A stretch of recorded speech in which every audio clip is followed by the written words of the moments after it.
নমস্কার, পানসাকা সময় আপনাদের স্বাগত। আমি সৌমিক। আজকে আমি রিভিউ দেবো দুটো বাংলা টিজার নিয়ে।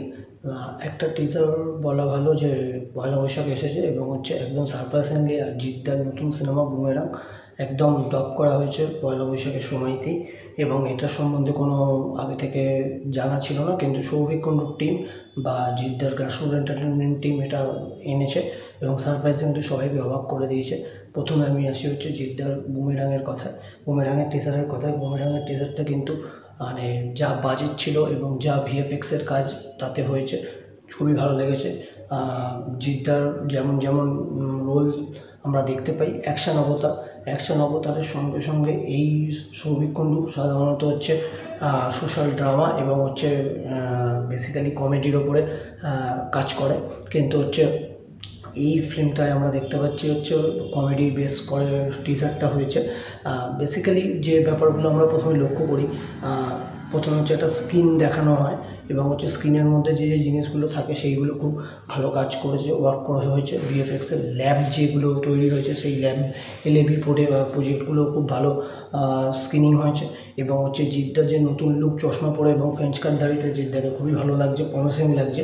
এবং এর সঙ্গে সঙ্গে বাকি যারা আছে যে এই সাপোর্টিভ ক্যারেক্টারগুলো সেগুলো কিন্তু অসম্ভব ভালো চুজ করা হয়েছে। সৌভিক কুণ্ডু ওই ব্যাপারগুলোকে খুব রিয়েলি আপফ্রন্টে নিয়ে এসেছে, যেটা সৌরভ খরাজদা এবং রনিদা, এই ব্যাপারগুলো বা অম্বরীশদা, এই এনাদের যে একটা স্ল্যাপস্টিক কমেডি আছে এবং কমেডি এরা খুব ভালো পুল আপ করতে পারে। রনিদার পুল আপ ক্ষমতা তো মারাত্মক। আমরা অলরেডি দেখেছি যে খুব রাগী শ্বশুরের চরিত্রেও সে কীভাবে কমেডিকে ফুটিয়ে তোলে। কিন্তু আমার এখানে একটা কথা আছে যে যতখানি প্রমিসিং লাগছিল ফিল্মটার অ্যানাউন্সমেন্ট শুনে, কিন্তু সেরকম খুব একটা মনে হচ্ছে না এখনও অবধি। কিন্তু আমার টিজার লেভেলে টিজারটা চোখ কান বুঝে জাস্ট টু গুড হয়েছে এবং আপনারা গিয়ে চেক আউট করতে পারেন। এবং সবচেয়ে বড়ো কথা এটা অনেকে বলতে পারে নেগেটিভ রিভিউ ছড়াতেই পারে যে তেরি বাত মে উলঝা জিয়ার সঙ্গে নাকি এটা রিয়েলি কানেক্টেড, বা এটা আরেক রকম রিমেকই বলা চলে বা ইন্সপায়ার্ড ফিল্ম বলা চলে। এটা কিন্তু ইন্সপায়ার্ড একদমই নয়, কেন দুটো ফিল্মের কাজই একই সাথে চলছিল।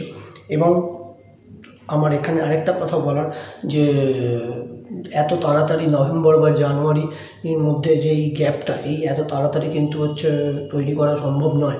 বেসিক্যালি 3 মাসের মধ্যে একটা জায়গা থেকে গল্প নিয়ে তাকে নিজের মতন করে বা সাজিয়ে বানিয়ে নেওয়াটা এতটা সোজা ব্যাপার না। এই দুটো সিনেমার বেসিক্যালি ফ্যাক্ট অনেক সিরিয়ালে আমরা দেখেছি, হলিউড সিরিয়ালে দেখেছি, ইংলিশ সিরিয়ালে দেখেছি যে এই ব্যাপার নিয়ে কাজ হয়েছে, কিন্তু এটা একদম সম্পূর্ণ নতুন ঘরানা যে সায়েন্স মোড়কে একটা সোশ্যাল ড্রামা, একটা পিরিয়ড পিস টাইপের সোশ্যাল ড্রামা তৈরি করাটা কিন্তু খুবই কঠিন কাজ, এবং সেটা যদি জিদ্দা পুল আপ করে দিতে পারে, এটা কিন্তু জাস্ট জিদ্দার কামব্যাক হবে। মানুষ চেঙ্গিজের পরে কিন্তু একটা নতুন ধরনের কাজ জিদ্দা করতে চাইছে, এবং এটা রিয়েলি প্রমিসিং, এবং স্ক্রিনিংটাও খুব ভালো হয়েছে, এর কালার গ্রেডিংটাও খুব ভালো হয়েছে। এবং যেই ছোটো ছোটো লেভেলের কমেডি ডায়লগ যেগুলো লেখা, বেসিক্যালি সাবস্টিক কমেডি তো স্ক্রিপ্টের ওপর নির্ভর করে, সো ওই লেখাগুলোও কিন্তু জাস্ট টু গুড হয়েছে।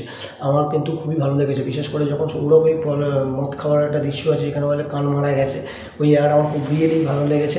এবং আমরা সিনেমাটা দেখলে বুঝতে পারবো যে এটা কতখানি কমেডিটাকে ইনহেল করে, এবং দর্শকরা কেমন করে এই ট্রেলারটাকে নেয়। তো টিজার লেভেলের এই টিজারটা আমার কাছে 10-এ 7-এর উপরেই পাবে, এবং রিয়েলি গুড।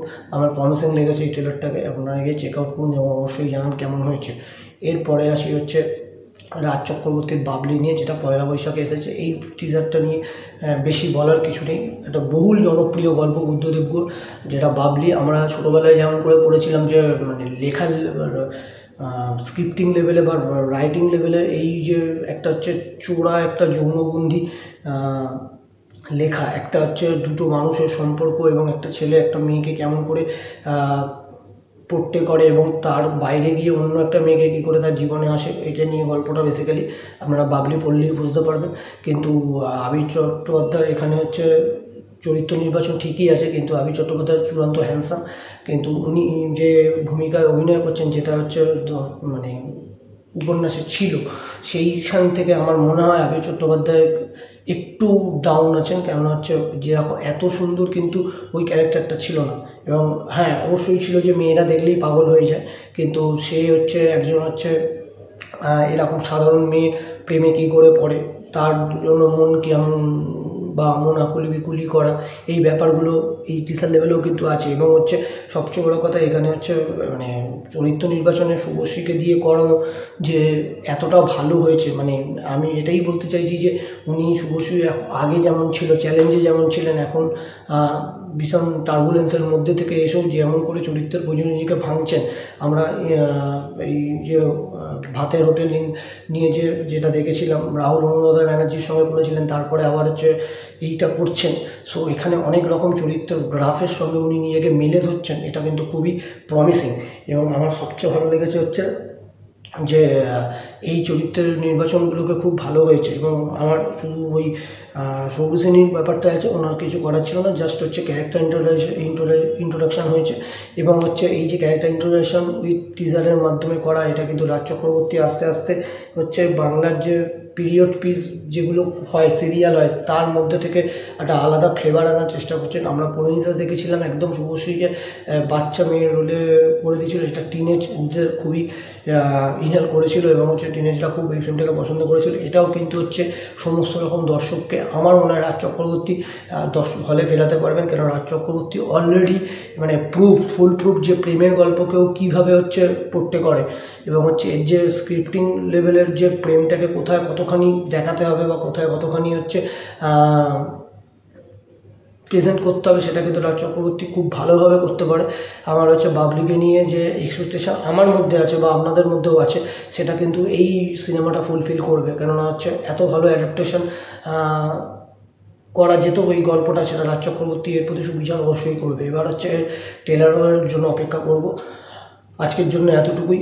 তো যে আমার আরও ভালো লেগেছে যে এর যে কালার গ্রেডিং, এবং কালার গ্রেডিংয়ে খুব হাই স্পিচ ইউজ করা হয়েছে, এবং হচ্ছে প্রত্যেকটা স্ক্রিনিং হচ্ছে ঝকঝকে, এবং হচ্ছে পাহাড়ের জায়গাতে শ্যুট করা হয়েছে, সেটাও খুব ভালো ব্যাপার বাংলা ইন্ডাস্ট্রির ক্ষেত্রে। এবং আমার মনে হয় যে বাবলি অবশ্যই প্রমিসিং এবং বুমেরাং অবশ্যই প্রমিসিং, দুটোই হচ্ছে বি দিয়ে, তাই জন্য আমি একই সঙ্গে হচ্ছে এই দুটো রিভিউ দিলাম, যেহেতু হচ্ছে একই দিনে রিলিজ হয়েছে।